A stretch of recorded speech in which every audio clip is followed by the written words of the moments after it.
Carta de Paulo aos Romanos, capítulo 1. Eu, Paulo, servo de Cristo Jesus, escrevo esta carta. Deus me chamou e me separou para ser seu apóstolo, a fim de que eu anuncie a boa notícia do Evangelho de Deus.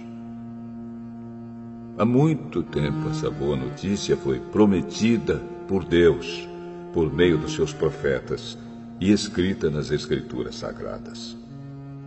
Ela fala a respeito do Filho de Deus, o nosso Senhor Jesus Cristo, o qual, como ser humano, foi descendente do rei Davi.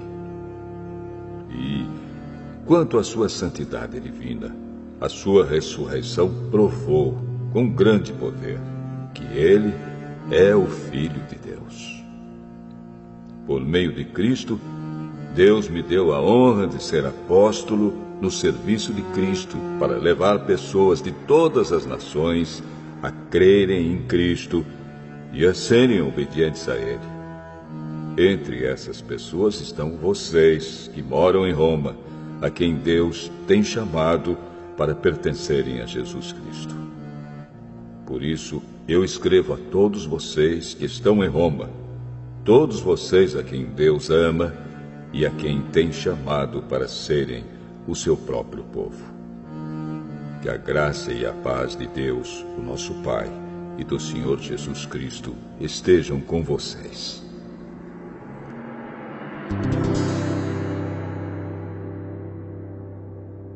Em primeiro lugar, por meio de Jesus Cristo, dou graças ao meu Deus por todos vocês, pois no mundo inteiro se ouve falar a respeito da fé que vocês têm. Eu sirvo a Deus com todo o meu coração, anunciando a boa notícia a respeito do seu Filho. Deus é testemunha de que digo a verdade. Ele sabe que eu sempre lembro de vocês e oro por vocês. E peço a Deus que, se for da sua vontade, Ele faça com que agora eu possa ir visitá-los. Pois eu quero muito vê-los, a fim de repartir bênçãos espirituais com vocês para fortalecê-los. Quer dizer, para que nos animemos uns aos outros por meio da fé que vocês e eu temos. Meus irmãos, quero que saibam que muitas vezes resolvi ir visitá-los, mas fui impedido até agora de fazer isso, pois eu gostaria que o meu trabalho produzisse resultados entre vocês também, como tem acontecido entre outros não-judeus. Pois é meu dever pregar a todos, tanto aos civilizados como aos não civilizados, tanto aos instruídos como aos sem instrução. É por isso que eu quero anunciar o Evangelho também a vocês que moram em Roma. Eu não me envergonho do Evangelho, pois ele é o poder de Deus para salvar todos os que creem, primeiro os judeus e também os não-judeus. Pois o Evangelho mostra como é que Deus nos aceita. É por meio da fé, do começo ao fim. Como dizem as Escrituras Sagradas, viverá aquele que, por meio da fé, é aceito por Deus. Do céu, Deus revela a sua ira contra todos os pecados e todas as maldades das pessoas que, por meio das suas más ações, não deixam que os outros conheçam a verdade a respeito de Deus. Deus castiga essas pessoas porque o que se pode conhecer a respeito de Deus está bem claro para elas, pois foi o próprio Deus que lhes mostrou isso. Desde que Deus criou o mundo, as suas qualidades invisíveis, isto é, o seu poder eterno e a sua natureza divina, têm sido vistas claramente. Os seres humanos podem ver tudo isso nas coisas que Deus tem feito e, portanto, Eles não têm desculpa nenhuma. Eles sabem quem Deus é, mas não lhe dão a glória que ele merece e não lhe são agradecidos. Pelo contrário, os seus pensamentos se tornaram tolos e a sua mente vazia está coberta de escuridão. Eles dizem que são sábios, mas são tolos. Em vez de adorarem ao Deus imortal, adoram ídolos que se parecem com seres humanos, ou com pássaros, ou com animais de 4 patas, ou com animais que se arrastam pelo chão. Por isso Deus entregou os seres humanos aos desejos do coração deles, para fazerem coisas sujas e para terem relações vergonhosas uns com os outros. Eles trocam a verdade sobre Deus pela mentira e adoram e servem as coisas que Deus criou, em vez de adorarem e servirem o próprio Criador, que deve ser louvado para sempre. Amém. Por causa das coisas que essas pessoas fazem, Deus as entregou a paixões vergonhosas. Pois até as mulheres trocam as relações naturais pelas que são contra a natureza. E também os homens deixam as relações naturais com as mulheres e se queimam de paixão uns pelos outros. Homens têm relações vergonhosas uns com os outros e por isso recebem em si mesmos o castigo que merecem por causa dos seus erros. E, como não querem saber do verdadeiro conhecimento a respeito de Deus, ele entregou os seres humanos aos seus maus pensamentos, de modo que eles fazem o que não devem. Estão cheios de todo tipo de perversidade, maldade, ganância, vícios, ciúmes, crimes de morte, brigas, mentiras e malícia. Caluniam e falam mal uns dos outros. Têm ódio de Deus e são atrevidos, orgulhosos e vaidosos. Inventam maneiras de fazer o mal. Desobedecem aos pais, são imorais, não cumprem a palavra, não têm amor por ninguém e não têm pena dos outros. Eles sabem que o mandamento de Deus diz que aqueles que fazem essas coisas merecem a morte. Mas mesmo assim continuam a fazê-las e, pior ainda, aprovam os que fazem as mesmas coisas que eles fazem.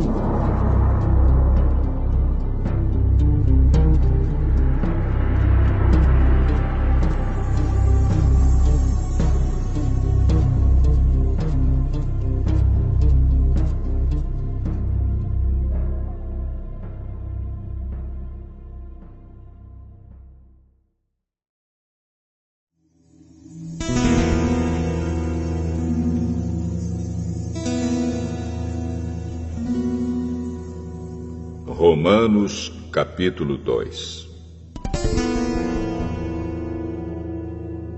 Meu amigo, não importa quem você seja, você não tem desculpa quando julga os outros. Pois, quando você julga os outros, mas faz as mesmas coisas que eles fazem, você está condenando a você mesmo. Nós sabemos que Deus é justo quando condena os que fazem essas coisas. Mas você, que faz as mesmas coisas que condena nos outros, será que você pensa que escapará do julgamento de Deus? Ou será que você despreza a grande bondade, a tolerância e a paciência de Deus? Você sabe muito bem que Ele é bom e que quer fazer com que você mude de vida. Mas o seu coração é duro e teimoso. Por isso você está aumentando ainda mais o castigo que vai sofrer no dia em que forem revelados a ira e os julgamentos justos de Deus. Pois ele recompensará cada um de acordo com o que fez. Deus dará a vida eterna às pessoas que perseveram em fazer o bem e buscam a glória, a honra e a vida imortal. Mas fará cair a sua ira e o seu castigo sobre os egoístas e sobre os que rejeitam o que é justo, a fim de seguir o que é mau. Haverá sofrimentos e aflições para todos os que fazem o mal. Primeiro para os judeus e também para os não-judeus.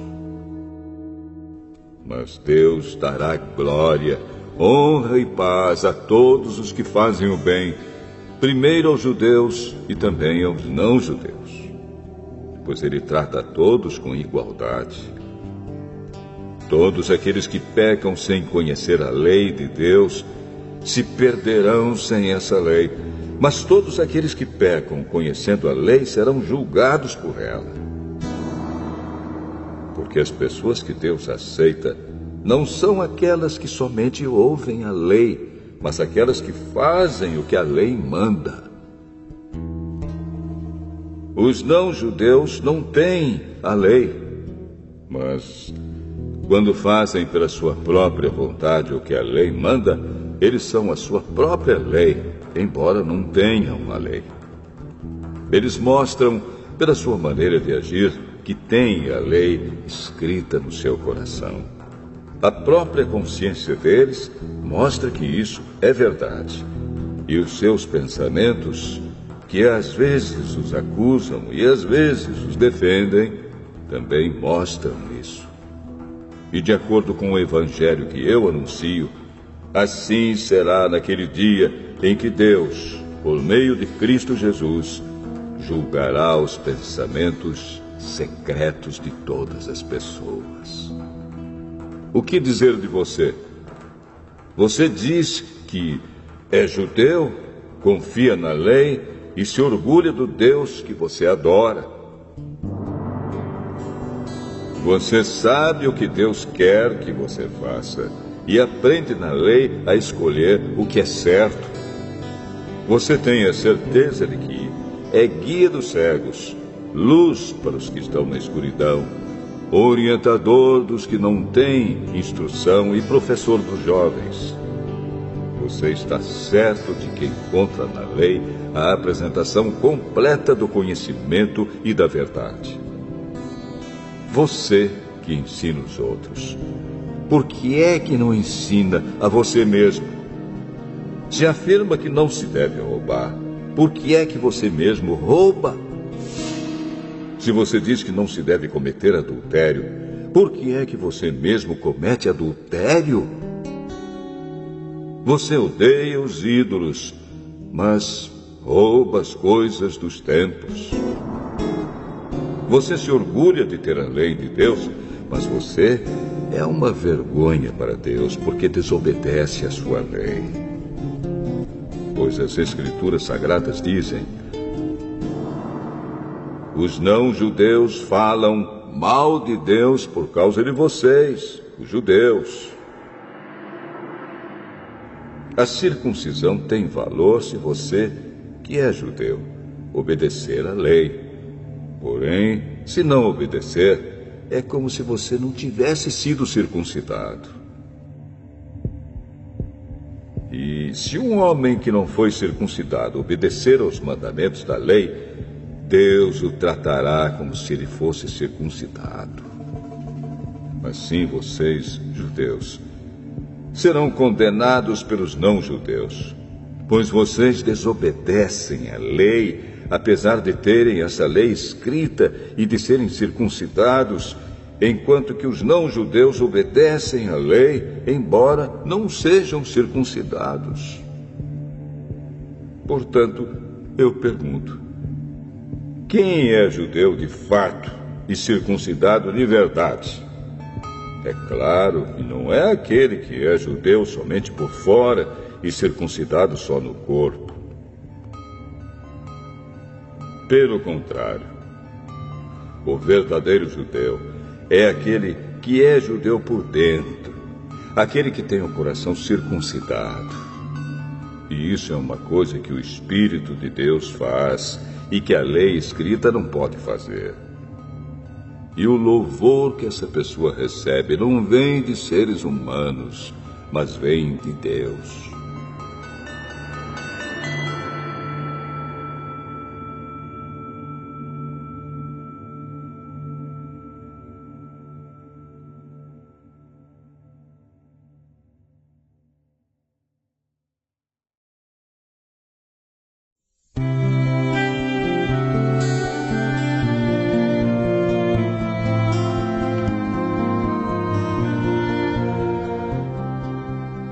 Romanos capítulo 3. Então, qual é a vantagem de ser judeu? Será que ser circuncidado tem algum valor? Tem sim, e de muitas maneiras. E a primeira vantagem é que Deus entregou a sua mensagem aos cuidados dos judeus. Mas, se alguns não foram fiéis, será que por isso Deus vai ser infiel? De modo nenhum. Que Deus continue a ser verdadeiro, mesmo que todas as pessoas sejam mentirosas, como dizem as Escrituras Sagradas a respeito dele. Que fique provado que tu tens razão quando falas e que sejas vencedor quando fores julgado. Mas se as injustiças que cometemos servem para mostrar que Deus age com justiça, o que é que podemos dizer? Que Deus é injusto quando nos castiga? Eu falo aqui como as pessoas costumam falar. É claro que não. Se Deus não fosse justo, como poderia julgar o mundo? Mas digamos que a minha mentira faz com que a verdade de Deus fique mais clara, aumentando assim a glória dele. Nesse caso, por que é que devo ainda ser condenado como pecador? Então por que não dizer: façamos o mal para que desse mal venha o bem? Na verdade, alguns têm me caluniado, dizendo que eu afirmo isso. Porém, eles serão condenados como merecem. Então, será que nós, os judeus, estamos em melhor situação do que os não-judeus? De modo nenhum. Já mostrei que todos, judeus e não-judeus, estão debaixo do poder do pecado. Como dizem as Escrituras Sagradas, não há uma só pessoa que faça o que é certo. Não há ninguém que tenha juízo. Não há ninguém que adore a Deus. Todos se desviaram do caminho certo. Todos se perderam. Não há mais ninguém que faça o bem. Não há ninguém mesmo. Todos mentem e enganam sem parar.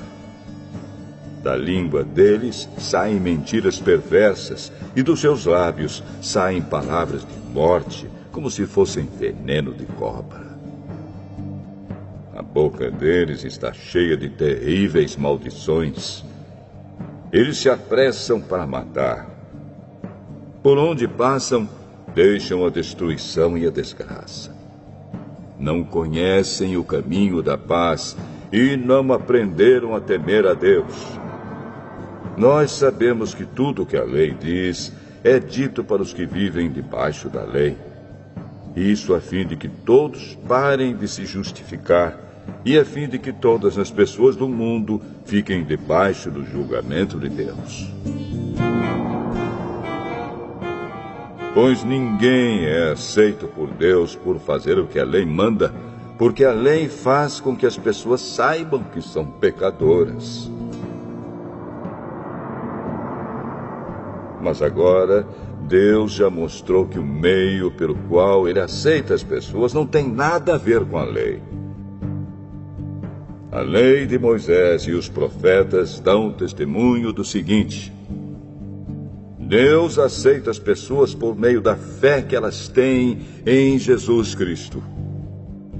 É assim que ele trata todos os que creem, pois não existe nenhuma diferença entre as pessoas. Todos pecaram e estão afastados da presença gloriosa de Deus. Mas, pela sua graça e sem exigir nada, Deus aceita todos por meio de Cristo Jesus, que os salva.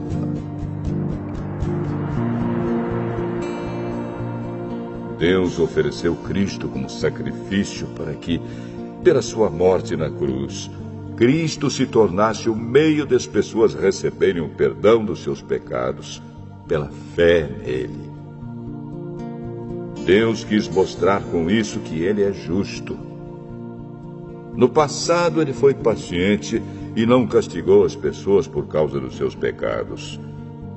Mas agora, pelo sacrifício de Cristo, Deus mostra que é justo. Assim, ele é justo e aceita os que creem em Jesus. Será que temos motivo para ficarmos orgulhosos? De modo nenhum. E por que não? Será que é porque obedecemos à lei? Não, não é.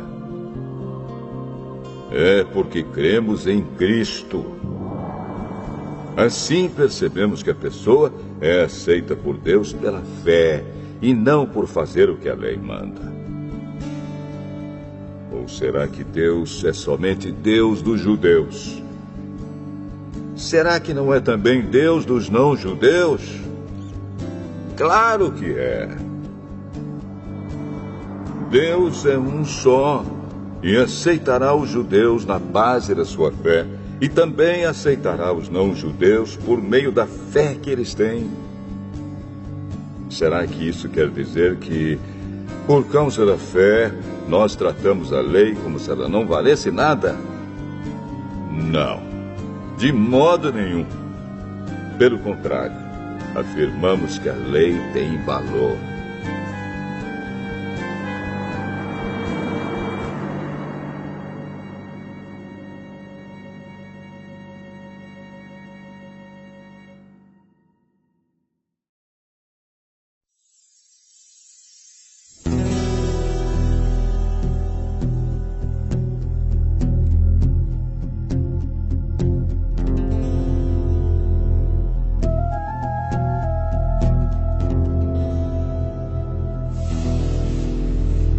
Romanos, capítulo 4.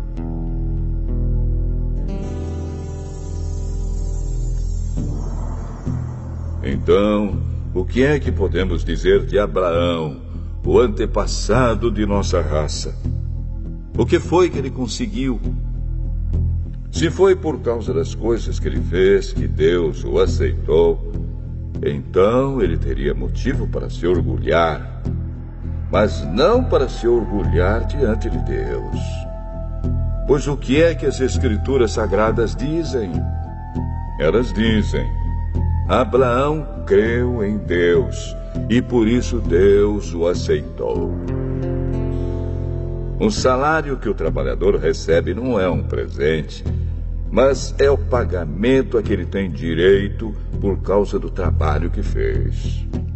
Porém, a pessoa que não põe a sua esperança nas coisas que faz, mas simplesmente crê em Deus, é a fé dessa pessoa que faz com que ela seja aceita por Deus, o Deus que trata o culpado como se ele fosse inocente. E isso foi o que Davi queria dizer quando falou da felicidade daqueles que Deus aceita, sem levar em conta o que eles fazem. Davi disse: Feliz aquele cujas maldades Deus perdoa e cujos pecados ele apaga. Feliz aquele que o Senhor não acusa de cometer pecado. Será que essa felicidade de que Davi falou existe somente para os que são circuncidados? É claro que não. Ela existe também para os que não são circuncidados. Pois já citamos as Escrituras Sagradas que dizem: Abraão creu em Deus e por isso Deus o aceitou. Quando foi que isso aconteceu? Foi antes ou depois de Abraão ser circuncidado? Foi antes e não depois. Ele foi circuncidado mais tarde. E a sua circuncisão foi um sinal para provar que Deus aceitou Abraão porque ele tinha fé. E isso aconteceu quando ele ainda não havia sido circuncidado. Assim, Abraão é o pai espiritual de todos os que creem em Deus e são aceitos por ele, mesmo que não sejam circuncidados. Ele é também o pai dos que são circuncidados. Não apenas porque são circuncidados, mas porque vivem a mesma vida de fé que Abraão, o nosso pai, viveu antes de ter sido circuncidado. Deus prometeu a Abraão e aos seus descendentes que o mundo ia pertencer a eles. Essa promessa foi feita não porque Abraão tinha obedecido à lei, mas porque ele havia crido em Deus e havia sido aceito por ele. Pois, se aqueles que obedecem à lei vão receber o que Deus prometeu, então a fé é inútil e a promessa de Deus não tem valor. Pois a lei traz o castigo de Deus. Mas, onde não existe lei, também não existe desobediência à lei. Portanto, a promessa de Deus depende da fé, a fim de que a promessa seja garantida como presente de Deus a todos os descendentes de Abraão. Ela não é somente para os que obedecem à lei, mas também para os que creem em Deus, como Abraão creu, pois ele é o pai espiritual de todos nós. Como dizem as Escrituras Sagradas: Eu fiz de você o pai de muitas nações. Assim a promessa depende de Deus, em quem Abraão creu, o Deus que ressuscita os mortos e faz com que exista o que não existia. Abraão teve fé e esperança, mesmo quando não havia motivo para ter esperança, e por isso ele se tornou o pai de muitas nações. Como dizem as Escrituras, os seus descendentes serão muitos. Abraão tinha quase 100 anos.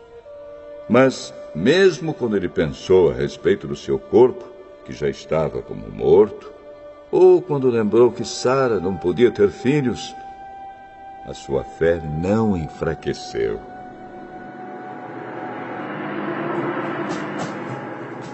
Abraão não perdeu a fé, nem duvidou da promessa de Deus. A sua fé o encheu de poder, e ele louvou a Deus porque tinha toda a certeza de que Deus podia fazer o que havia prometido.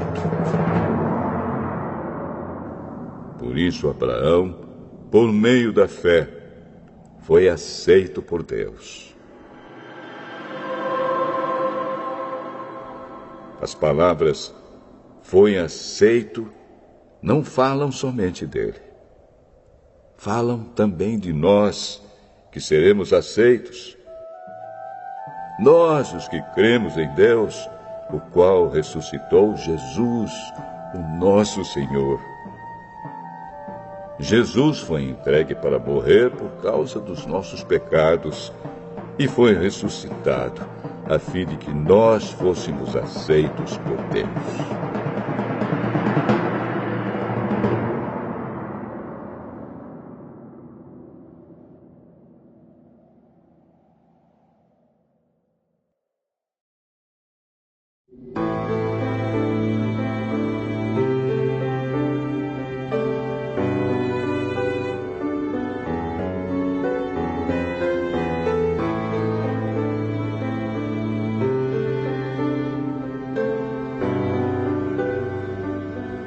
Romanos, capítulo 5.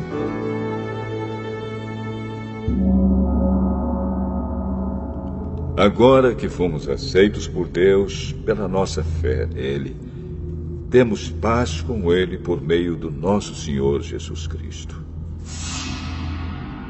Foi Cristo quem nos deu, por meio da nossa fé, esta vida na graça de Deus.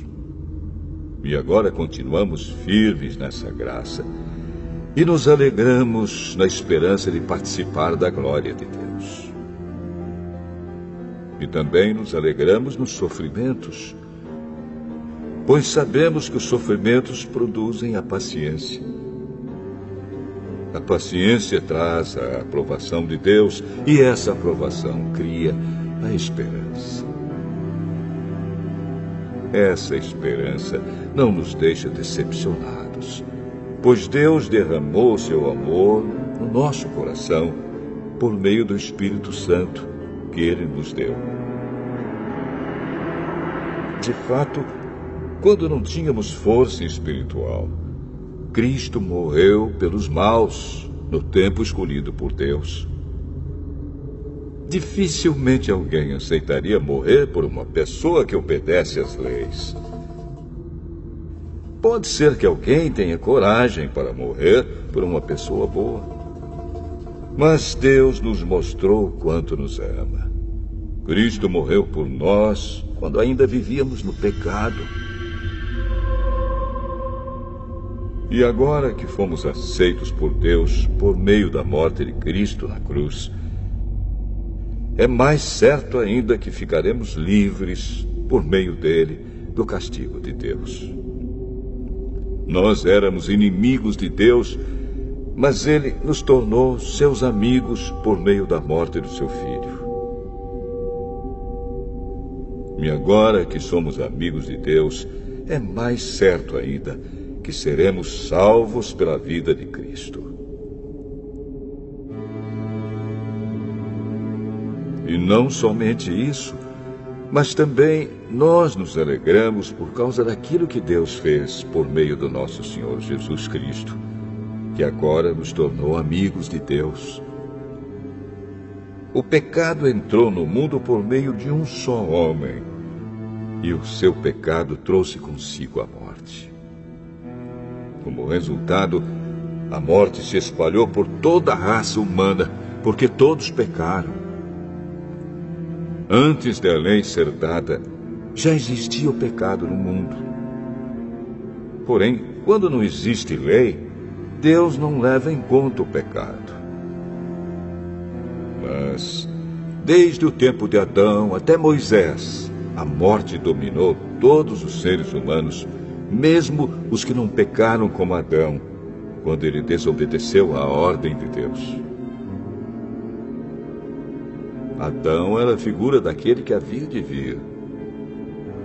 Mas existe uma diferença entre o pecado de Adão e o presente que Deus nos dá. De fato, muitos morreram por causa do pecado de um só homem, mas a graça de Deus é muito maior. E Ele dá a salvação gratuitamente a muitos, por meio da graça de um só homem, que é Jesus Cristo. E existe uma diferença entre aquilo que Deus dá e o pecado de um só homem. Porque, no caso do pecado, a condenação veio por causa de um só pecado. Porém, no caso da salvação, Deus perdoa os que têm cometido muitos pecados, embora não mereçam esse perdão. É verdade que, por causa de um só homem e por meio do seu pecado, a morte começou a dominar a raça humana. Mas o resultado do que foi feito por um só homem, Jesus Cristo, é muito maior. E todos aqueles que Deus aceita e que recebem como presente a sua imensa graça, reinarão na nova vida por meio de Cristo. Portanto, assim como um só pecado condenou todos os seres humanos, assim também um só ato de salvação liberta todos e lhes dá a vida.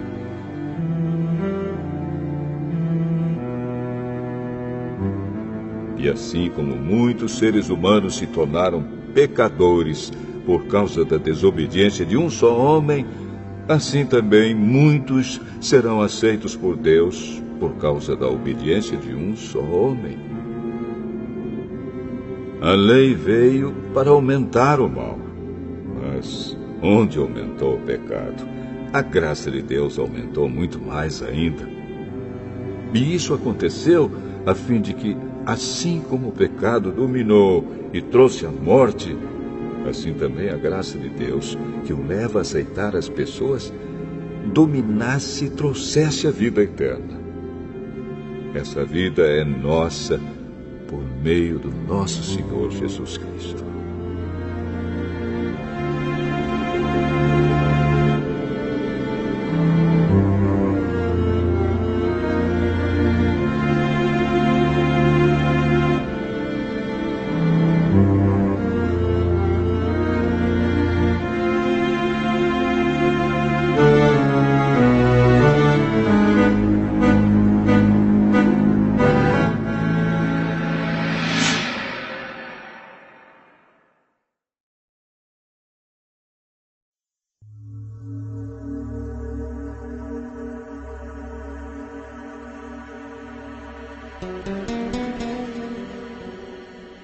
Romanos capítulo 6.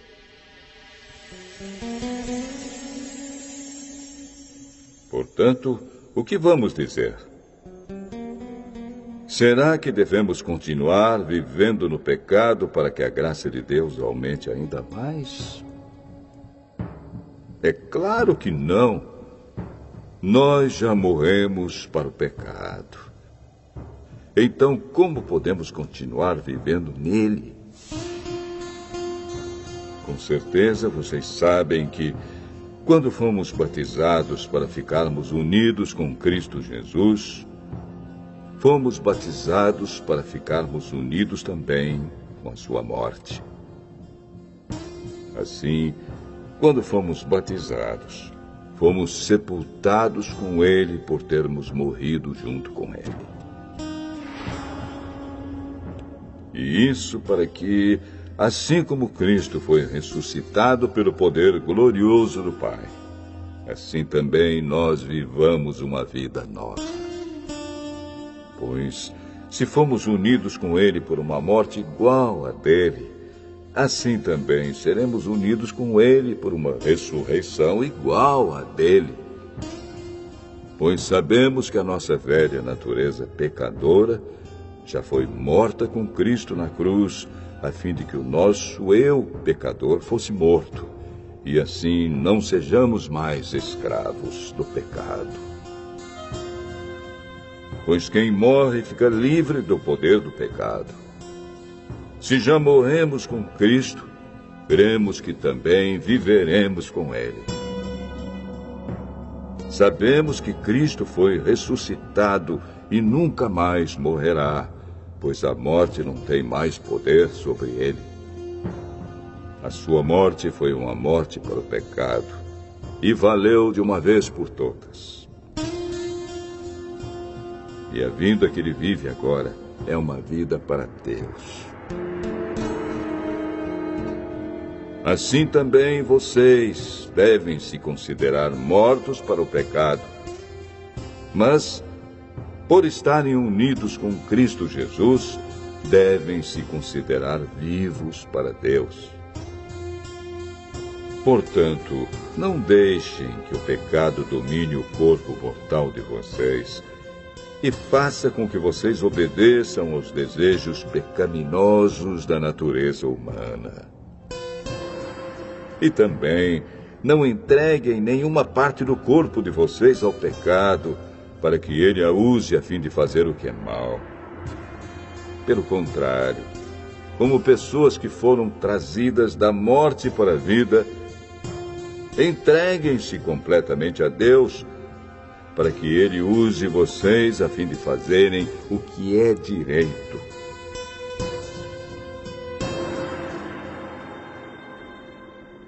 O pecado não dominará vocês, pois vocês não são mais controlados pela lei, mas pela graça de Deus. O que é que isso quer dizer? Vamos continuar pecando porque não somos mais controlados pela lei, mas pela graça de Deus? É claro que não. Pois vocês sabem muito bem que, quando se entregam a alguma pessoa para serem escravos dela, são de fato escravos dessa pessoa a quem vocês obedecem. Assim sendo, vocês podem obedecer ao pecado que produz a morte, ou podem obedecer a Deus e ser aceitos por Ele. Mas damos graças a Deus porque vocês, que antes eram escravos do pecado, agora já obedecem de todo o coração às verdades que estão nos ensinamentos que receberam. Vocês foram libertados do pecado e se tornaram escravos de Deus para fazer o que é direito. Falo com palavras bem simples, porque vocês ainda são fracos. No passado, vocês se entregaram inteiramente como escravos da imoralidade e da maldade para servir o mal. Entreguem-se agora inteiramente como escravos daquilo que é direito, para viver uma vida dedicada a Deus. Quando eram escravos do pecado, vocês não faziam o que é direito. Porém, o que é que vocês receberam de bom quando faziam aquelas coisas de que agora têm vergonha? Pois o resultado de tudo aquilo é a morte. Mas agora vocês foram libertados do pecado e são escravos de Deus. Com isso, vocês ganham uma vida completamente dedicada a Ele. E o resultado é que vocês terão a vida eterna. Pois o salário do pecado é a morte, mas o presente gratuito de Deus é a vida eterna que temos em união com Cristo Jesus, o nosso Senhor.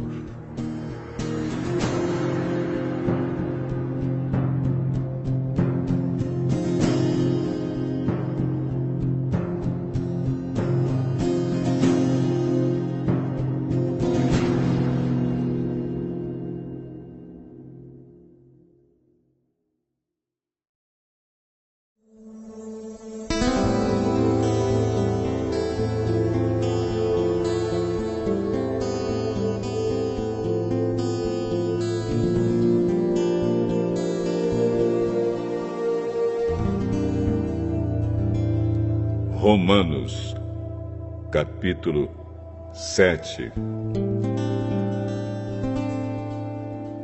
Meus irmãos, vocês todos podem compreender muito bem o que vou dizer. Vocês conhecem as leis e sabem que elas só têm poder sobre uma pessoa enquanto essa pessoa está viva. Por exemplo, a mulher casada está ligada pela lei ao marido enquanto ele estiver vivo. Mas, se ele morrer, ela estará livre da lei que a liga ao marido. De modo que, se ela viver com outro homem enquanto o marido estiver vivo, ela será chamada de adúltera. Mas, se o marido morrer, ela estará legalmente livre e não cometerá adultério se casar com outro homem. O mesmo acontece com vocês, meus irmãos. Do ponto de vista da lei, vocês também já morreram, pois são parte do corpo de Cristo. E agora pertencem a Ele, que foi ressuscitado para que nós possamos viver uma vida útil no serviço de Deus. Pois, quando vivíamos de acordo com a nossa natureza humana, os maus desejos despertados pela lei agiam em todo o nosso ser e nos levavam para a morte. Porém, agora estamos livres da lei porque já morremos para aquilo que nos mantinha prisioneiros. Por isso somos livres para servir a Deus, não da maneira antiga, obedecendo à lei escrita, mas da maneira nova, obedecendo ao Espírito de Deus. O que vamos dizer então? Que a própria lei é pecado? É claro que não. Mas foi a lei que me fez saber o que é pecado. Pois eu não saberia o que é a cobiça se a lei não tivesse dito, não cobice. Porém, o pecado se aproveitou dessa lei para despertar em mim todo tipo de cobiça. Porque, se não existe a lei, o pecado é uma coisa morta. Pois houve um tempo em que eu não conhecia a lei e estava vivo. Mas, quando fiquei conhecendo o mandamento, o pecado começou a viver. E eu morri. E o próprio mandamento que me devia trazer a vida me trouxe a morte. Porque o pecado, aproveitando a oportunidade dada pelo mandamento, me enganou. E por meio do mandamento, me matou. Assim a lei vem de Deus. E o mandamento também vem de Deus. Diz o que é certo e é bom. Então será que o que é bom me levou à morte? É claro que não. Foi o pecado que fez isso. Pois o pecado, usando o que é bom, me trouxe a morte para que ficasse bem claro aquilo que o pecado realmente é. E assim, por meio do mandamento, o pecado se mostrou mais terrível ainda. Sabemos que a lei é divina, mas eu sou humano e fraco, e fui vendido ao pecado para ser seu escravo. Eu não entendo o que faço, pois não faço o que gostaria de fazer. Pelo contrário, faço justamente aquilo que odeio. Se faço o que não quero, isso prova que reconheço que a lei diz o que é certo. E isso mostra que, de fato, já não sou eu quem faz isso, mas o pecado que vive em mim é que faz. Pois eu sei que aquilo que é bom não vive em mim, isto é, na minha natureza humana, porque, mesmo tendo dentro de mim a vontade de fazer o bem, eu não consigo fazê-lo. Pois não faço o bem que quero, mas justamente o mal que não quero fazer é que eu faço. Mas, se faço o que não quero, já não sou eu quem faz isso, mas o pecado que vive em mim é que faz. Assim eu sei que o que acontece comigo é isto. Quando quero fazer o que é bom, só consigo fazer o que é mal. Dentro de mim, eu sei que gosto da lei de Deus. Mas vejo uma lei diferente agindo naquilo que faço. Uma lei que luta contra aquela que a minha mente aprova. Ela me torna prisioneiro da lei do pecado que age no meu corpo. Como sou infeliz!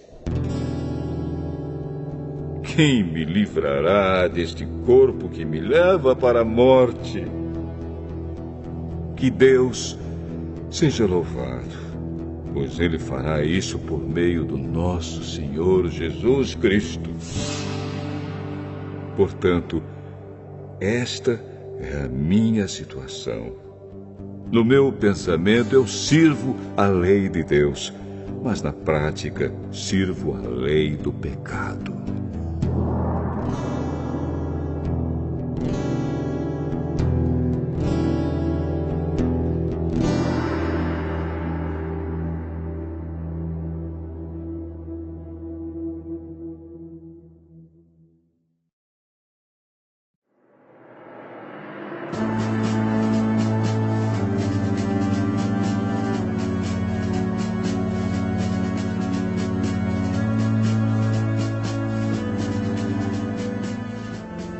Romanos, capítulo 8. Agora, já não existe nenhuma condenação para as pessoas que estão unidas com Cristo Jesus.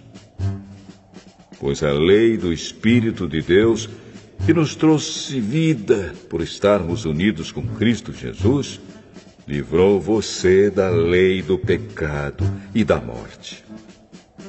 Deus fez o que a lei não pôde fazer, porque a natureza humana era fraca. Deus condenou o pecado na natureza humana, enviando o seu próprio Filho, que veio na forma da nossa natureza pecaminosa, a fim de acabar com o pecado. Deus fez isso para que as ordens justas da lei pudessem ser completamente cumpridas por nós, que vivemos de acordo com o Espírito de Deus e não de acordo com a natureza humana. Porque as pessoas que vivem de acordo com a natureza humana têm a sua mente controlada por essa mesma natureza. Mas as que vivem de acordo com o Espírito de Deus têm a sua mente controlada pelo Espírito. As pessoas que têm a mente controlada pela natureza humana acabarão morrendo espiritualmente.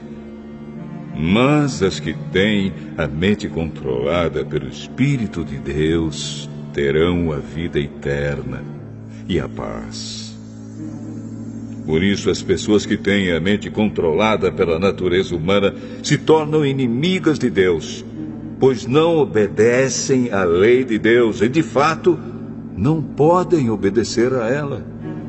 As pessoas que vivem de acordo com a sua natureza humana não podem agradar a Deus.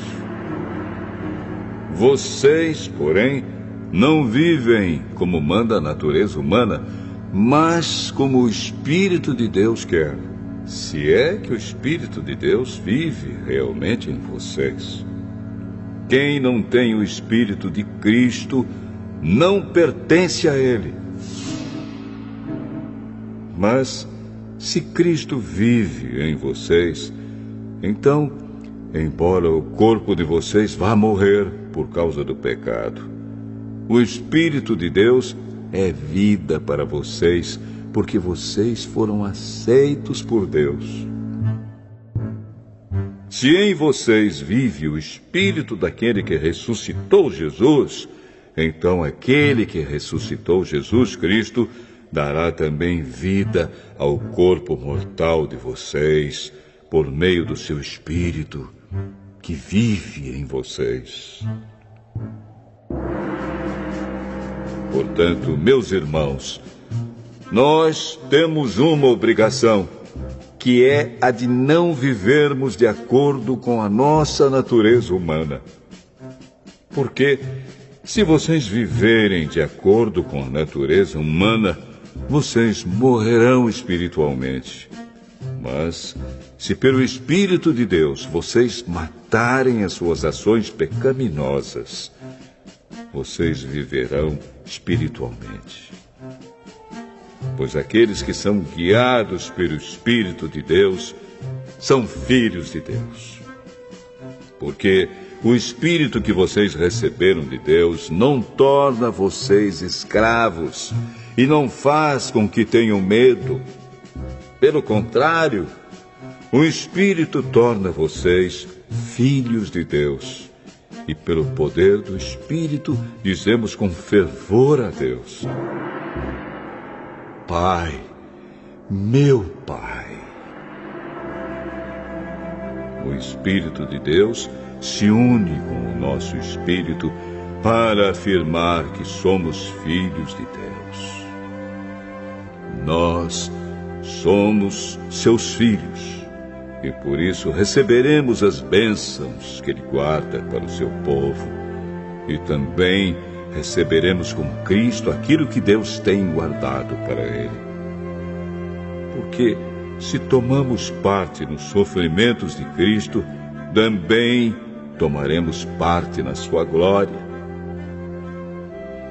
Eu penso que o que sofremos durante a nossa vida não pode ser comparado, de modo nenhum, com a glória que nos será revelada no futuro. O universo todo espera com muita impaciência o momento em que Deus vai revelar o que os seus filhos realmente são. Pois o universo se tornou inútil, não pela sua própria vontade, mas porque Deus quis que fosse assim. Porém, existe esta esperança. Um dia, o próprio universo ficará livre do poder destruidor que o mantém escravo e tomará parte na gloriosa liberdade dos filhos de Deus. Pois sabemos que até agora o universo todo geme e sofre como uma mulher que está em trabalho de parto.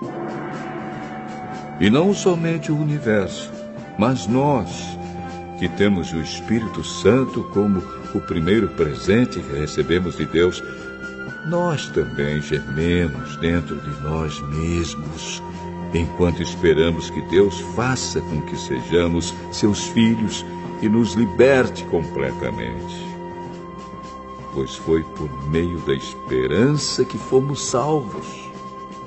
Mas, se já estamos vendo aquilo que esperamos, então isso não é mais uma esperança. Pois quem é que fica esperando por alguma coisa que está vendo? Porém, se estamos esperando alguma coisa que ainda não podemos ver, então esperamos com paciência. Assim também, o Espírito de Deus vem nos ajudar na nossa fraqueza.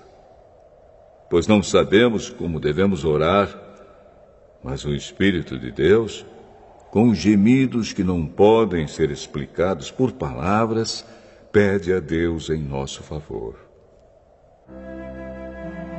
E Deus, que vê o que está dentro do coração, sabe qual é o pensamento do Espírito. Porque o Espírito pede em favor do povo de Deus e pede de acordo com a vontade de Deus. Pois sabemos que todas as coisas trabalham juntas para o bem daqueles que amam a Deus, daqueles a quem Ele chamou de acordo com o seu plano. Porque aqueles que já tinham sido escolhidos por Deus, Ele também separou a fim de se tornarem parecidos com seu Filho. Ele fez isso para que o Filho fosse o primeiro entre muitos irmãos. Assim Deus chamou os que havia separado. Não somente os chamou, mas também os aceitou. E não somente os aceitou, mas também repartiu a sua glória com eles. Diante de tudo isso, o que mais podemos dizer? Se Deus está do nosso lado, quem poderá nos vencer? Ninguém. Porque Ele nem mesmo deixou de entregar o próprio Filho, mas o ofereceu por todos nós. Se Ele nos deu o seu Filho, será que não nos dará também todas as coisas? Quem acusará aqueles que Deus escolheu? Ninguém! Porque o próprio Deus declara que eles não são culpados. Será que alguém poderá condená-los? Ninguém! Pois foi Cristo Jesus quem morreu, ou melhor, quem foi ressuscitado e está à direita de Deus. E Ele pede a Deus em favor de nós. Então, quem pode nos separar do amor de Cristo? Serão os sofrimentos, as dificuldades, a perseguição, a fome, a pobreza, o perigo ou a morte? Como dizem as Escrituras Sagradas, por causa de ti, estamos em perigo de morte o dia inteiro. Somos tratados como ovelhas que vão para o matadouro. Em todas essas situações, temos a vitória completa por meio daquele que nos amou. Pois eu tenho a certeza de que nada pode nos separar do amor de Deus. Nem a morte, nem a vida, nem os anjos, nem outras autoridades ou poderes celestiais, nem o presente, nem o futuro, nem o mundo lá de cima, nem o mundo lá de baixo. Em todo o universo não há nada que possa nos separar do amor de Deus, que é nosso por meio de Cristo Jesus, o nosso Senhor.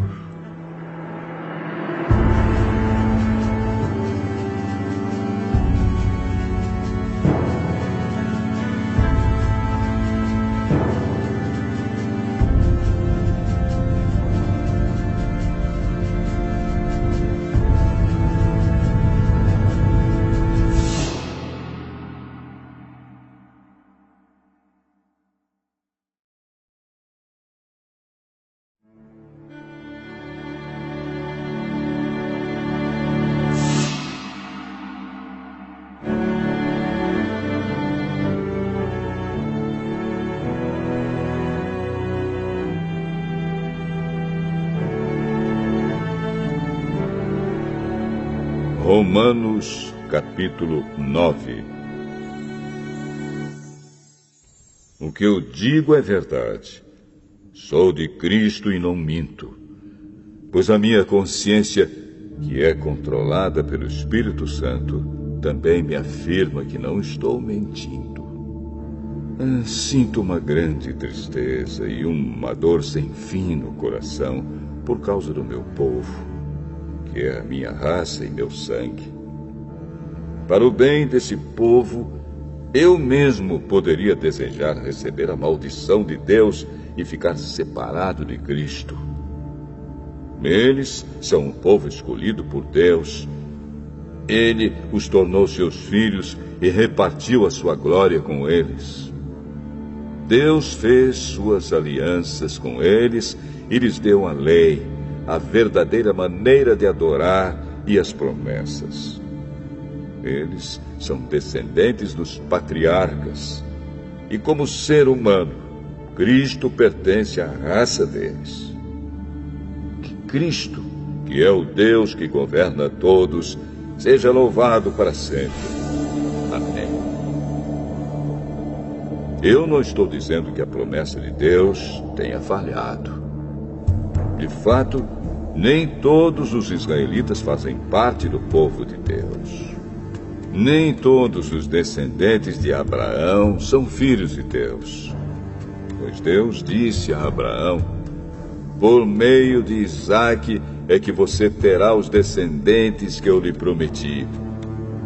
Isso quer dizer que os que são considerados como os verdadeiros descendentes de Abraão são aqueles que nasceram como resultado da promessa de Deus, e não os que nasceram de modo natural. Pois, quando fez a promessa, Deus disse a Abraão o seguinte: no tempo certo eu voltarei, e Sara, sua mulher, terá um filho. E mais ainda, os 2 filhos de Rebeca tinham o mesmo pai, o nosso antepassado Isaque.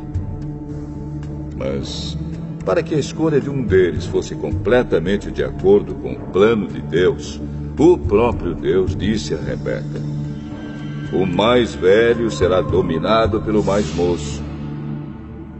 Disse isso antes de eles nascerem e antes de fazerem qualquer coisa, boa ou má. Assim ficou confirmado que é de acordo com o seu plano que Deus escolhe aqueles que Ele quer chamar, sem levar em conta o que eles tenham feito. Como dizem as Escrituras Sagradas: eu escolhi Jacó, mas rejeitei Esaú. O que vamos dizer então? Que Deus é injusto? De modo nenhum. Pois Ele disse a Moisés: terei misericórdia de quem eu quiser, terei pena de quem eu desejar. Portanto, tudo isso depende não só do que as pessoas querem ou fazem, mas somente da misericórdia de Deus. Porque, como está escrito nas Escrituras Sagradas, Deus disse a Faraó: foi para isto mesmo que eu pus você como rei, para mostrar o meu poder e fazer com que o meu nome seja conhecido no mundo inteiro. Portanto, Deus tem misericórdia de quem Ele quer e endurece o coração de quem Ele quer. Algum de vocês vai me dizer: se é assim, como é que Deus pode encontrar culpa nas pessoas? Quem pode ir contra a vontade de Deus? Mas quem é você, meu amigo, para discutir com Deus? Será que um pote de barro pode perguntar a quem o fez: por que você me fez assim? Pois o homem que faz o pote tem o direito de usar o barro como quer. Do mesmo barro ele pode fazer 2 potes, um pote para uso especial e outro para uso comum. E foi isso que Deus fez. Ele quis mostrar a sua ira e tornar bem conhecido o seu poder. Assim suportou com muita paciência os que mereciam o castigo e que iam ser destruídos. Ele quis também mostrar como é grande a sua glória, que Ele derramou sobre nós, que somos aqueles de quem Ele teve pena e a quem Ele já havia preparado para receberem a sua glória. Pois nós somos aqueles que Deus chamou, não somente os que são judeus, mas também os não-judeus. Isso é o que ele diz no livro de Oséias: aqueles que não eram meu povo eu chamarei de meu povo. A nação que eu não amava chamarei de minha amada. E no mesmo lugar onde foi dito: vocês não são o meu povo, ali eles serão chamados de os filhos do Deus vivo. E Isaías disse a respeito de Israel: mesmo que o povo de Israel seja tão numeroso como os grãos de areia da praia do mar, somente alguns deles serão salvos. Pois o Senhor julgará logo e de uma vez o mundo inteiro. Como o próprio Isaías tinha dito antes: se o Senhor Todo-Poderoso não nos tivesse deixado alguns descendentes, seríamos agora como a cidade de Sodoma, estaríamos destruídos como Gomorra. O que vamos dizer então? Vamos dizer isto: os não-judeus que não procuravam ser aceitos por Deus foram aceitos por meio da fé. Porém, o povo de Israel, que procurava uma lei para ser aceito por Deus, não encontrou o que estava procurando. E por que não? Porque eles procuravam alcançar isso por meio das suas ações e não por meio da fé. Eles tropeçaram na pedra de tropeço, como dizem as Escrituras Sagradas. Vejam, estou colocando em Sião uma pedra em que eles vão tropeçar, a rocha que vai fazê-los cair. Mas quem crer nela não ficará desiludido.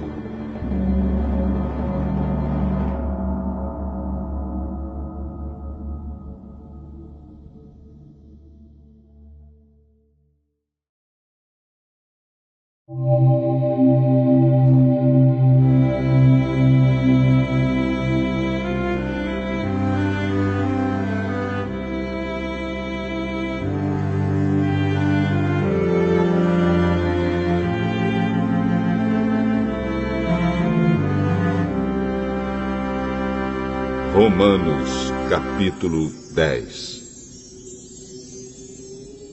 Meus irmãos, desejo de todo o coração que o meu próprio povo seja salvo.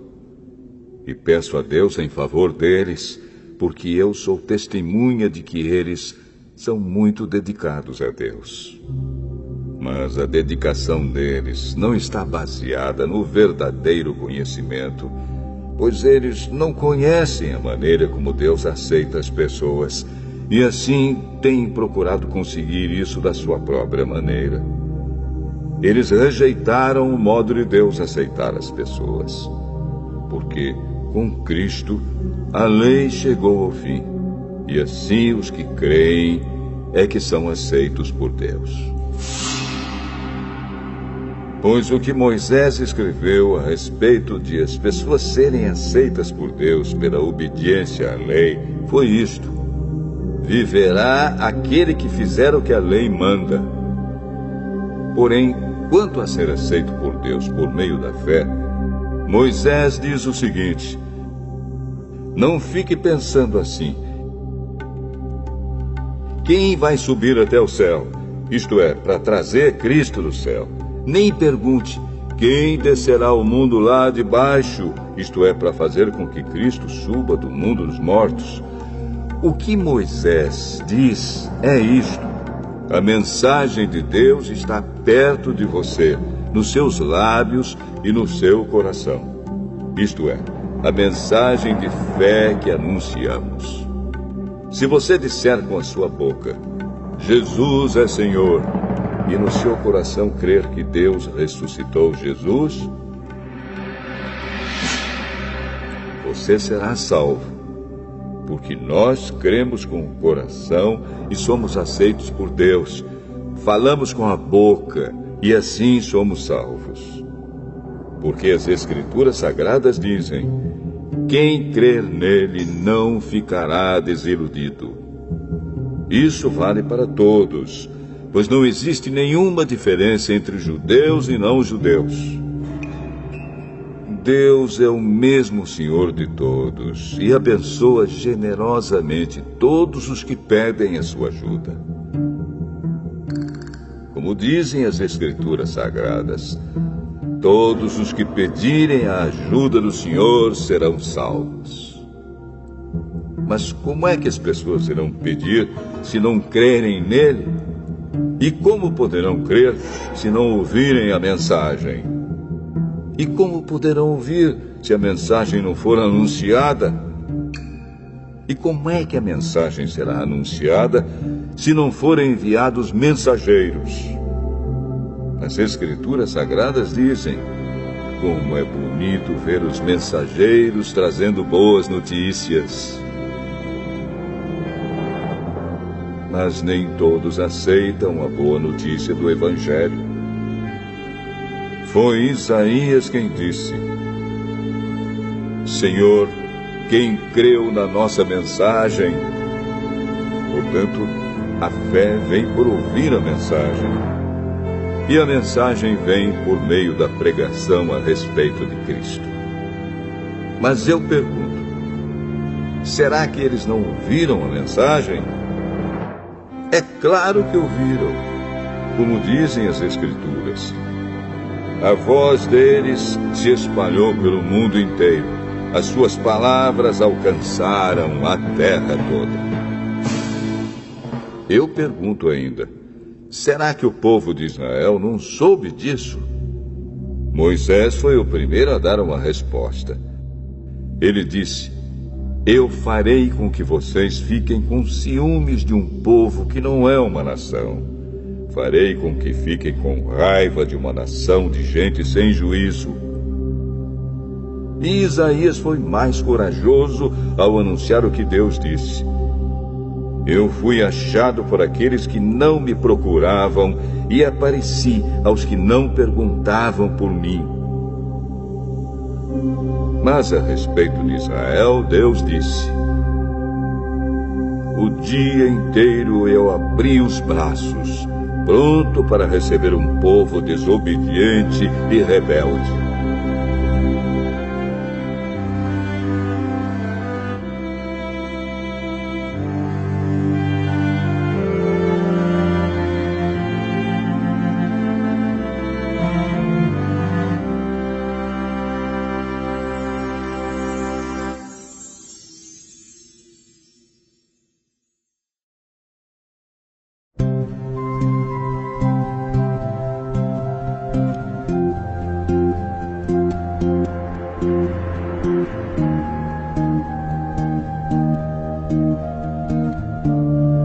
Romanos, capítulo 11.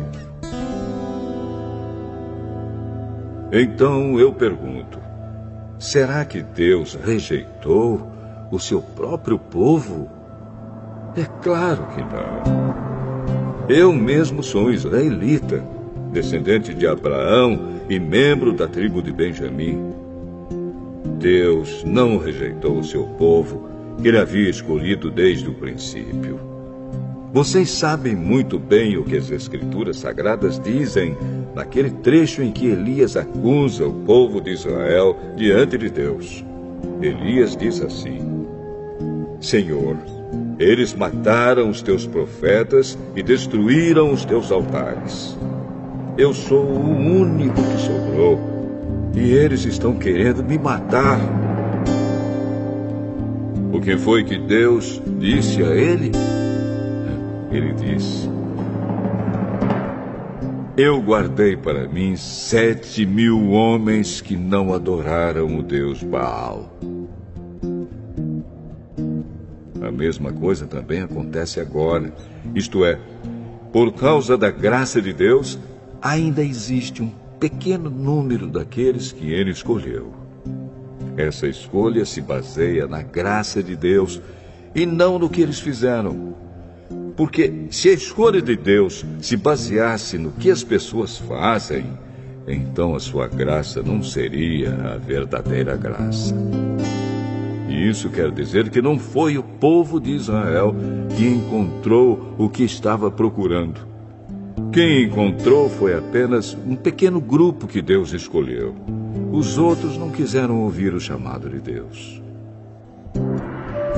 Como dizem as Escrituras Sagradas, Deus endureceu o coração e a mente deles, deu-lhes olhos que não podem ver e ouvidos que não podem ouvir até o dia de hoje. E Davi disse que nas suas festas eles sejam apanhados e enganados, que eles caiam e sejam castigados. Oh Deus, faze com que eles fiquem cegos e que fiquem sempre curvados debaixo do peso das suas dificuldades. Agora eu pergunto, quando os judeus tropeçaram, será que eles caíram para nunca mais se levantarem? É claro que não. Mas, porque eles pecaram, a salvação veio para os não-judeus, para fazer com que os judeus ficassem com ciúmes deles. O pecado dos judeus trouxe grandes bênçãos para o mundo, e a sua pobreza espiritual trouxe ricas bênçãos para os não-judeus.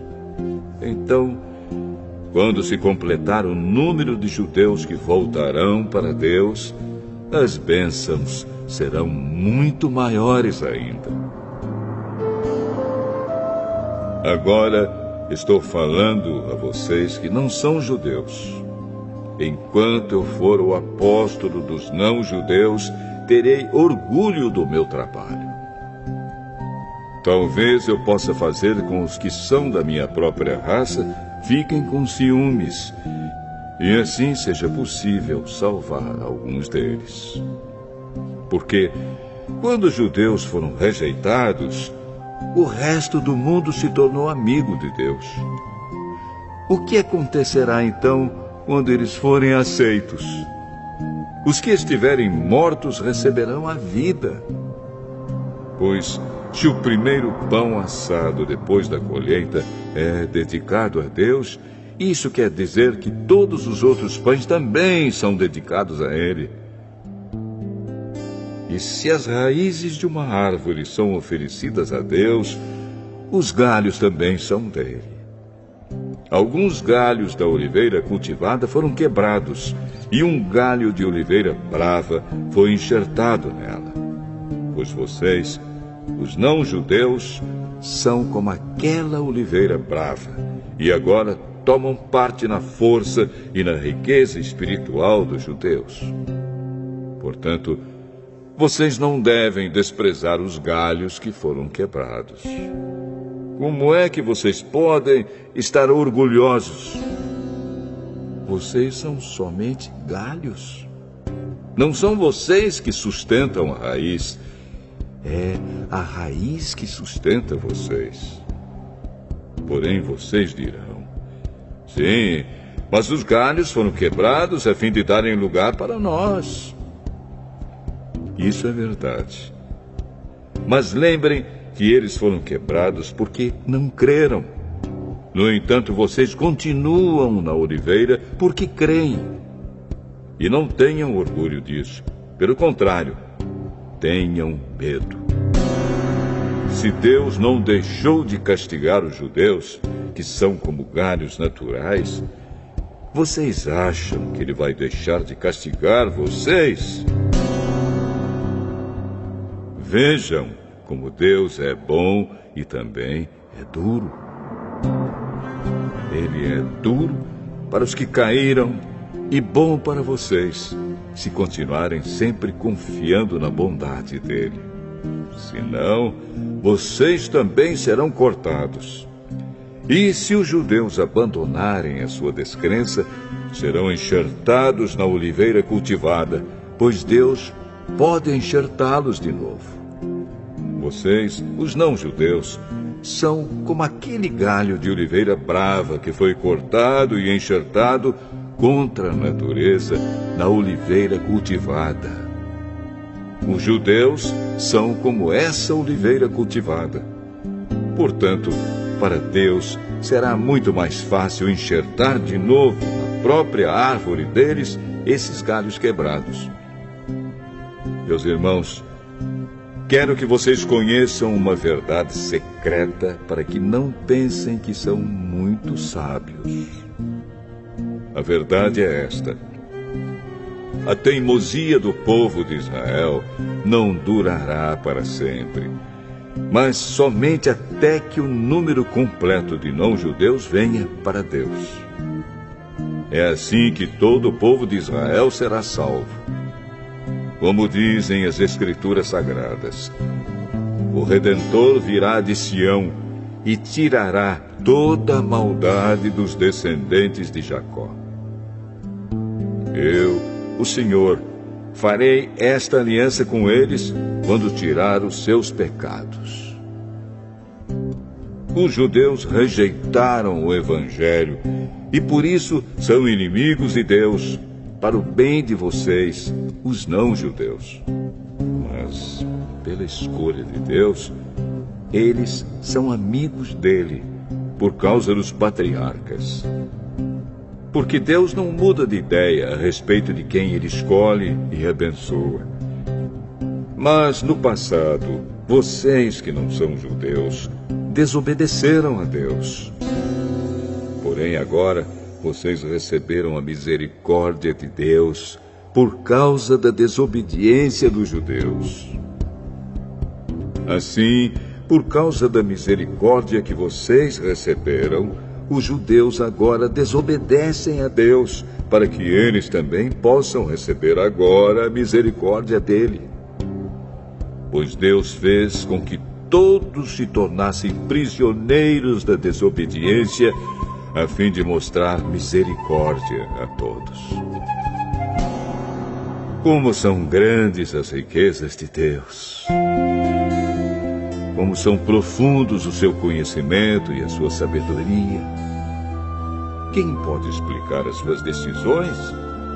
Quem pode entender os seus planos? Como dizem as Escrituras Sagradas, quem pode conhecer a mente do Senhor? Quem é capaz de lhe dar conselhos? Quem já deu alguma coisa a Deus para receber dele algum pagamento? Pois todas as coisas foram criadas por ele, e tudo existe por meio dele e para ele. Glória a Deus para sempre. Amém.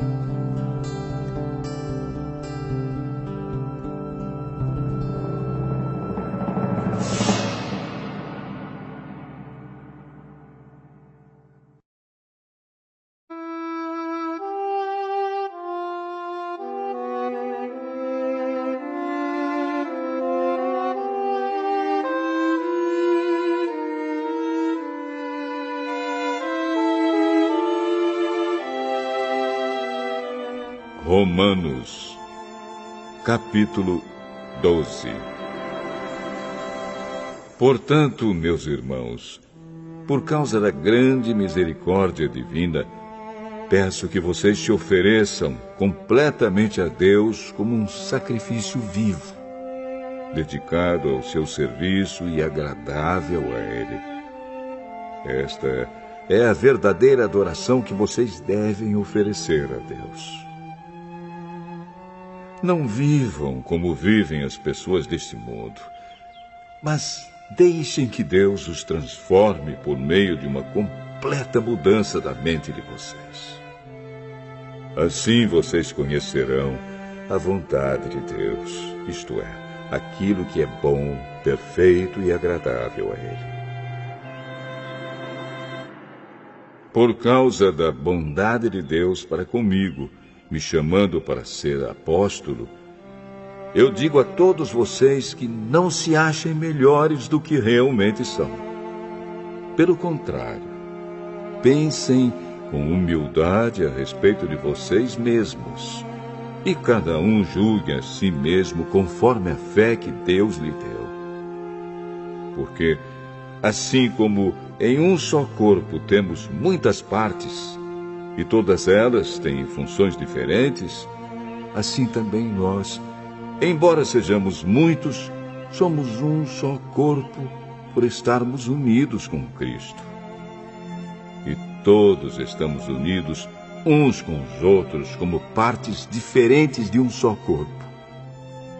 Portanto, usemos os nossos diferentes dons de acordo com a graça que Deus nos deu. Se o dom que recebemos é o de anunciar a mensagem de Deus, façamos isso de acordo com a fé que temos. Se é o dom de servir, então devemos servir. Se é o de ensinar, então ensinemos. Se é o dom de animar os outros, então animemos. Quem reparte com os outros o que tem, que faça isso com generosidade. Quem tem autoridade, que use a sua autoridade com todo cuidado. Quem ajuda os outros, que ajude com alegria. Que o amor de vocês não seja fingido. Odeiem o mal e sigam o que é bom. Amem uns aos outros com o amor de irmãos em Cristo e se esforcem para tratar uns aos outros com respeito. Trabalhem com entusiasmo e não sejam preguiçosos. Sirvam o Senhor com o coração cheio de fervor. Que a esperança que vocês têm os mantenha alegres. Aguentem com paciência os sofrimentos e orem sempre. Repartam com os irmãos necessitados o que vocês têm e recebam os estrangeiros nas suas casas. Peçam que Deus abençoe os que perseguem vocês. Sim, peçam que Ele abençoe e não que amaldiçoe. Alegrem-se com os que se alegram e chorem com os que choram. Tenham por todos o mesmo cuidado. Não sejam orgulhosos, mas aceitem serviços humildes. Que nenhum de vocês fique pensando que é sábio. Não paguem a ninguém o mal com o mal. Procurem agir de tal maneira que vocês recebam a aprovação dos outros. No que depender de vocês, façam todo o possível para viver em paz com todas as pessoas. Meus queridos irmãos, nunca se vinguem de ninguém. Pelo contrário, deixem que seja Deus quem dê o castigo, pois as Escrituras Sagradas dizem: eu me vingarei, eu acertarei contas com eles, diz o Senhor. Mas façam como dizem as Escrituras. Se o seu inimigo estiver com fome, dê comida a ele. Se estiver com sede, dê água. Porque assim você o fará queimar de remorso e vergonha. Não deixem que o mal vença vocês, mas vençam o mal com o bem.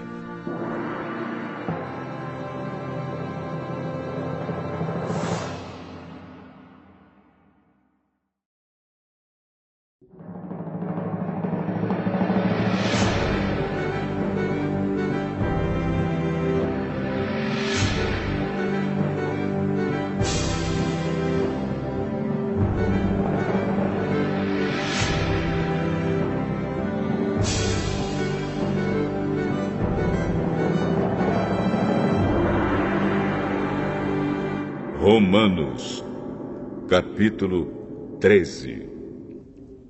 Obedeçam às autoridades todos vocês, pois nenhuma autoridade existe sem a permissão de Deus, e as que existem foram colocadas nos seus lugares por Ele.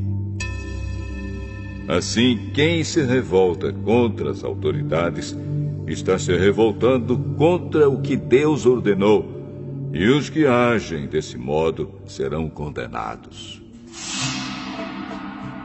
Somente os que fazem o mal devem ter medo dos governantes, e não os que fazem o bem. Se você não quiser ter medo das autoridades, então faça o que é bom, e elas o elogiarão, porque as autoridades estão a serviço de Deus para o bem de você. Mas se você faz o mal, então tenha medo. Pois as autoridades, de fato, têm poder para castigar. Elas estão a serviço de Deus e trazem o castigo dele sobre os que fazem o mal. É por isso que você deve obedecer às autoridades. Não somente por causa do castigo de Deus, mas também porque a sua consciência manda que você faça isso. É por isso também que vocês pagam impostos, pois quando as autoridades cumprem os seus deveres, elas estão a serviço de Deus. Portanto, paguem ao governo o que é devido. Paguem todos os seus impostos e respeitem e honrem todas as autoridades. Não fiquem devendo nada a ninguém. A única dívida que vocês devem ter é a de amar uns aos outros. Quem ama os outros está obedecendo à lei. Os seguintes mandamentos: não cometa adultério, não mate, não roube, não cobice. Esses e ainda outros mais são resumidos num mandamento só. Ame os outros como você ama a você mesmo. Quem ama os outros não faz mal a eles. Portanto, amar é obedecer a toda a lei.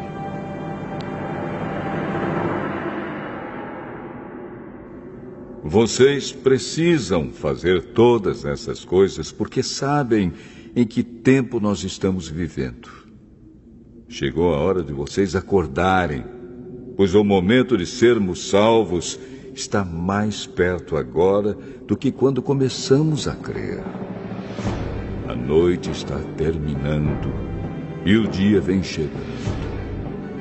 Por isso, paremos de fazer o que pertence à escuridão e peguemos as armas espirituais para lutar na luz.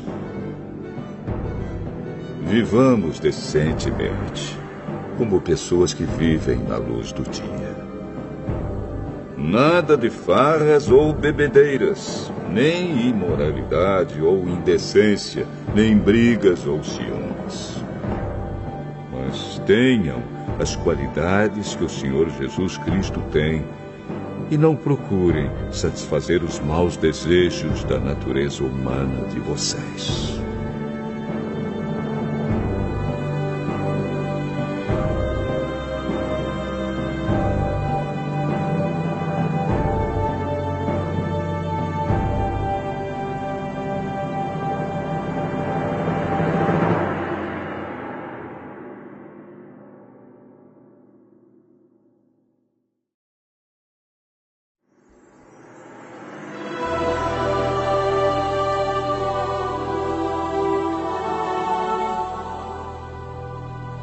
Romanos, capítulo 14.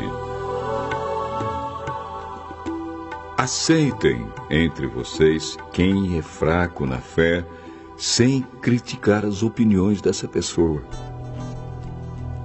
Por exemplo, algumas pessoas creem que podem comer de tudo, mas quem é fraco na fé come somente verduras e legumes. Quem come de tudo não deve desprezar quem não faz isso. E quem só come verduras e legumes não deve condenar quem come de tudo, pois Deus o aceitou. Quem é você para julgar o escravo de alguém? Se ele vai vencer ou fracassar, isso é da conta do dono dele. E ele vai vencer porque o Senhor pode fazê-lo vencer. Algumas pessoas pensam que certos dias são mais importantes do que outros, enquanto que outras pessoas pensam que todos os dias são iguais. Cada um deve estar bem firme nas suas opiniões. Quem dá mais valor a certo dia faz isso para honrar o Senhor.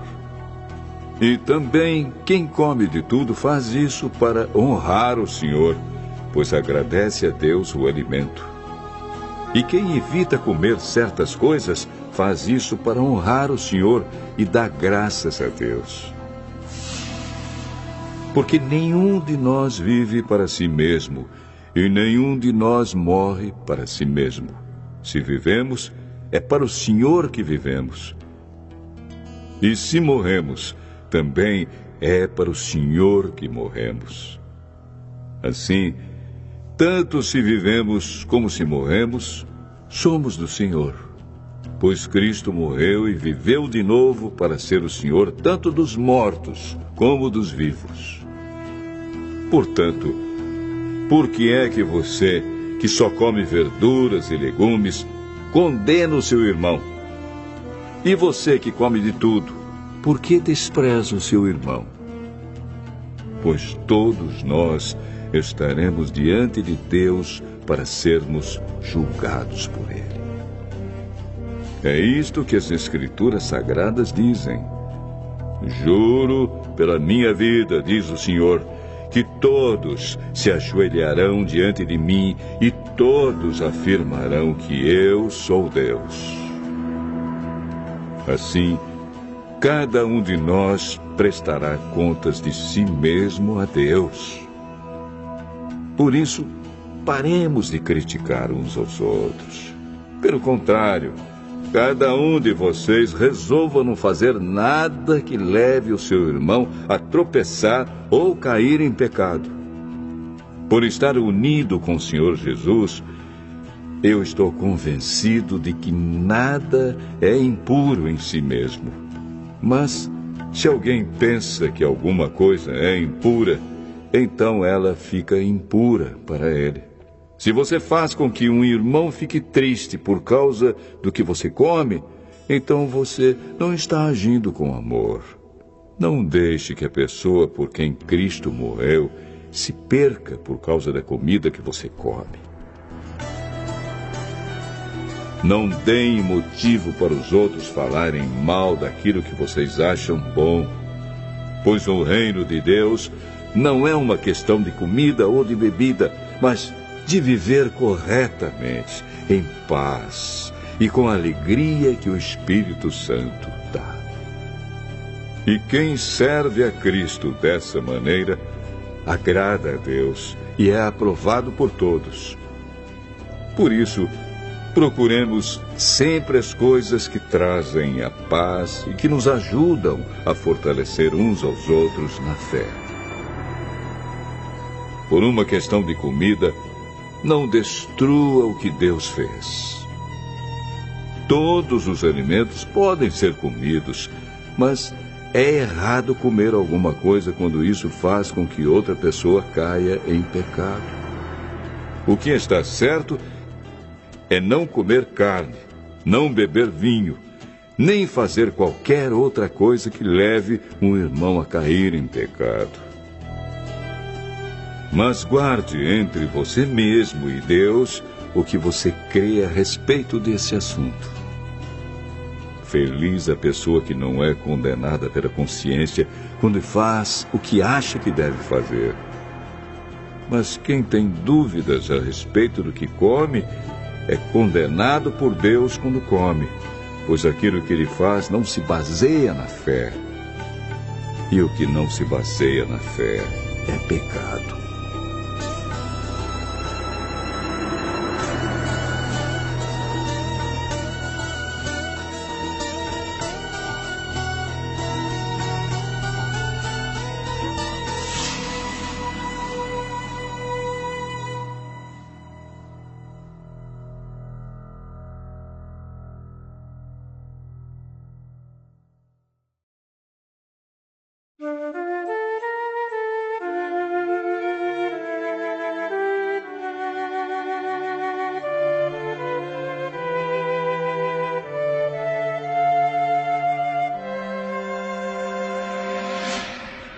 Romanos, capítulo 15.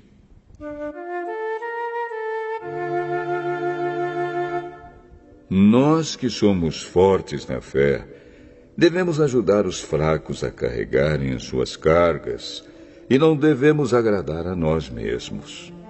Pelo contrário, cada um de nós deve agradar o seu irmão para o bem dele, a fim de que ele cresça na fé. Pois nem o próprio Cristo procurou agradar a si mesmo.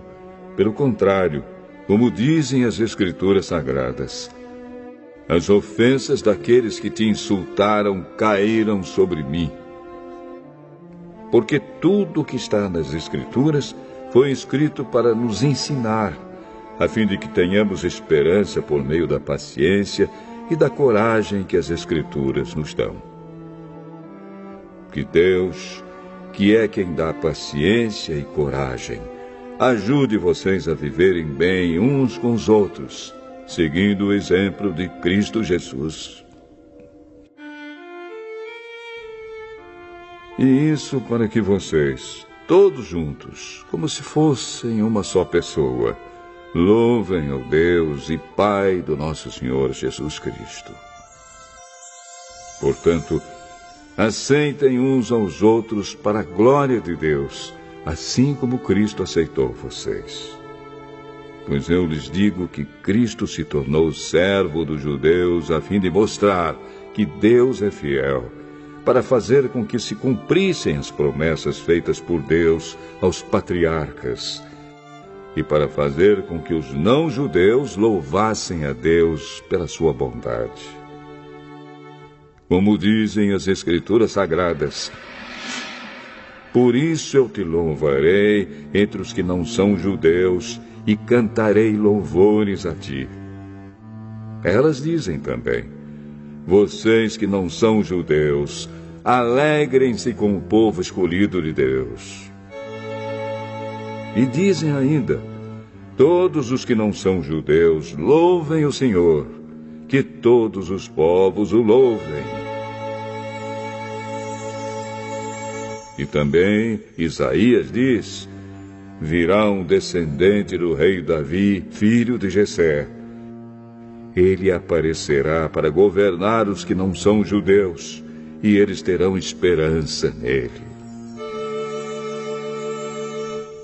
Que Deus, que nos dá essa esperança, encha vocês de alegria e de paz, por meio da fé que vocês têm nele, a fim de que a esperança de vocês aumente pelo poder do Espírito Santo.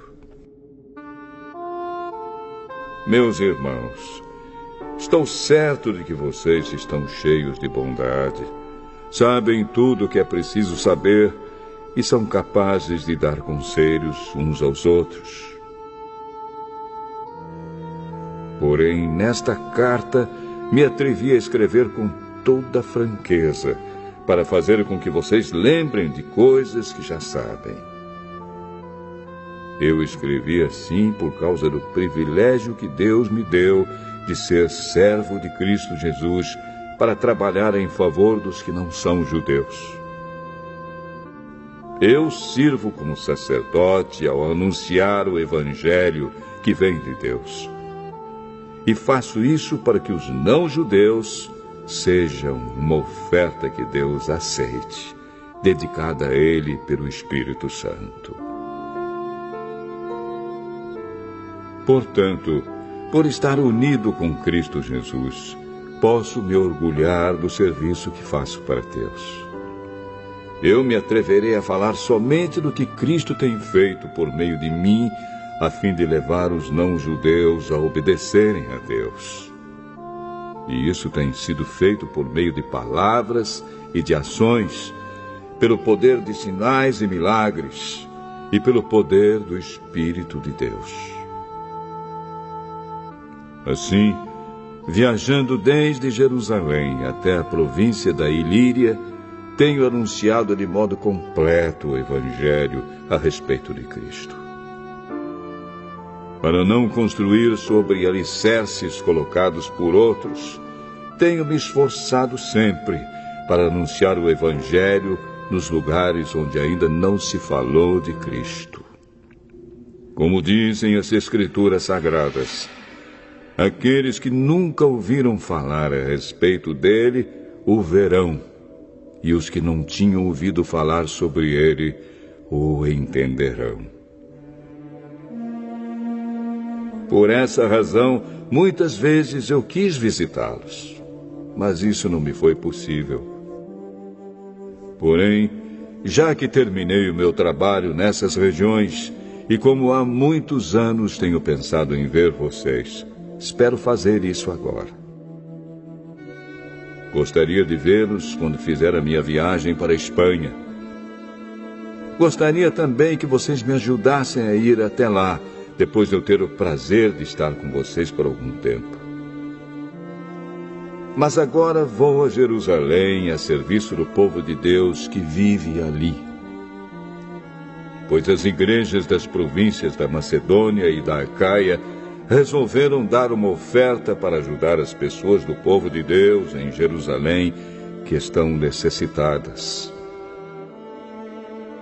Os próprios cristãos da Macedônia e da Acaia resolveram fazer isso, mas, de fato, eles têm a obrigação de ajudar aqueles necessitados. Os judeus repartiram seus bens espirituais com os que não são judeus, e por isso os não-judeus devem prestar, com seus bens materiais, esse serviço cristão aos judeus. Depois que eu terminar esse trabalho e que entregar toda a oferta que foi recolhida para eles, viajarei para a Espanha e no caminho visitarei vocês. E sei que, quando for visitá-los, levarei comigo muitas bênçãos de Cristo. Eu peço, irmãos, pelo nosso Senhor Jesus Cristo e pelo amor que o Espírito dá, que me ajudem, orando com fervor por mim. Orem para que eu escape das pessoas da Judéia que não creem em Cristo e também para que a ajuda que eu vou levar a Jerusalém seja bem aceita pelo povo de Deus que vive ali. E assim, se Deus quiser, chegarei aí em Roma cheio de alegria e lhes farei uma visita que me dará um novo ânimo. E que Deus, a nossa fonte de paz, esteja com todos vocês. Amém.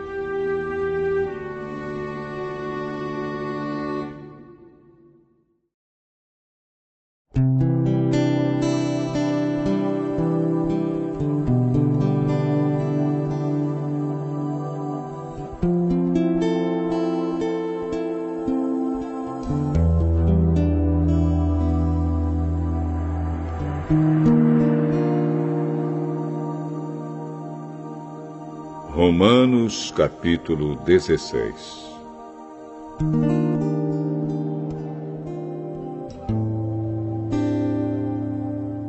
Eu recomendo a vocês a nossa irmã Febe, que é a diaconisa da igreja de Cencreia. Recebam essa irmã em nome do Senhor, como deve fazer o povo de Deus. Deem a ela toda a ajuda que precisar, pois ela tem ajudado muita gente e a mim também. Mando saudações a Priscila e ao seu marido Áquila, meus companheiros no serviço de Cristo Jesus. Eles arriscaram a sua vida por mim. Sou muito agradecido a eles. E não somente eu, mas também todas as igrejas dos que não são judeus. Saudações também à igreja que se reúne na casa deles. Saudações ao meu querido amigo Epêneto, que foi o primeiro a crer em Cristo na província da Ásia. Saudações a Maria, que tem trabalhado muito por vocês. Saudações a Andrônico e à irmã Júnia, meus patrícios judeus, que estiveram comigo na prisão. Eles são apóstolos bem conhecidos e se tornaram cristãos antes de mim. Saudações a Ampliato, meu querido irmão no Senhor, e também a Urbano, nosso companheiro de trabalho no serviço de Cristo, e ao meu querido amigo Estaques. Saudações a Apeles, o irmão que tem dado muitas provas da sua fé em Cristo. Saudações ao pessoal da família de Aristóbulo. Saudações a Herodião, meu patrício judeu, e aos irmãos no Senhor da família de Narciso. Saudações a Trifena e a Trifosa, irmãs que trabalham no serviço do Senhor, e à minha querida amiga Pérside, que também tem trabalhado muito para o Senhor. Mando saudações a Rufo, trabalhador que tem se destacado no serviço do Senhor, e à mãe dele, que sempre me tratou como filho.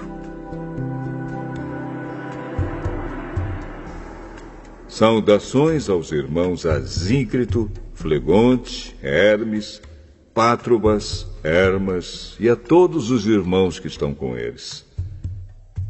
Saudações a Filólogo e a Júlia, a Nereu e a sua irmã, ao irmão Olimpas e a todas as pessoas do povo de Deus que estão com eles. Cumprimentem uns aos outros com um beijo de irmão. Todas as igrejas de Cristo mandam saudações a vocês. Meus irmãos, peço que tomem cuidado com as pessoas que provocam divisões, que atrapalham os outros na fé e que vão contra o ensinamento que vocês receberam. Afastem-se dessas pessoas, porque os que fazem essas coisas não estão servindo a Cristo, o nosso Senhor, mas a si mesmos. Por meio de conversa macia e com bajulação, eles enganam o coração das pessoas simples. Todos sabem como vocês têm sido fiéis ao Evangelho, e por isso eu me alegro por causa de vocês. Quero que sejam sábios a respeito do que é bom e não tenham nada a ver com o que é mal. E Deus, a nossa fonte de paz, logo esmagará Satanás debaixo dos pés de vocês. Que a graça do nosso Senhor Jesus esteja com vocês. Timóteo, meu companheiro de trabalho, manda saudações a vocês. Lúcio, Jasão e Sosípatro, meus patrícios judeus, também mandam saudações. Eu, Tércio, que escrevi esta carta que Paulo ditou para mim, mando saudações a vocês. O meu hospedeiro Gaio, em casa de quem a igreja daqui se reúne, manda saudações a vocês. Erasto, o tesoureiro da cidade, e o nosso irmão Quarto também mandam saudações. Que a graça do nosso Senhor Jesus Cristo esteja com todos vocês. Amém. Louvemos a Deus, pois Ele pode conservar vocês firmes na fé, de acordo com o Evangelho que eu anuncio, isto é, a mensagem a respeito de Jesus Cristo. E de acordo também com a verdade secreta que nunca foi revelada no passado. Porém, essa verdade foi revelada agora por meio daquilo que os profetas escreveram. E por ordem do Deus eterno, ela se tornou conhecida em todas as nações, para que todos creiam e obedeçam. Ao Deus único e sábio seja dada glória para sempre, por meio de Jesus Cristo. Amém.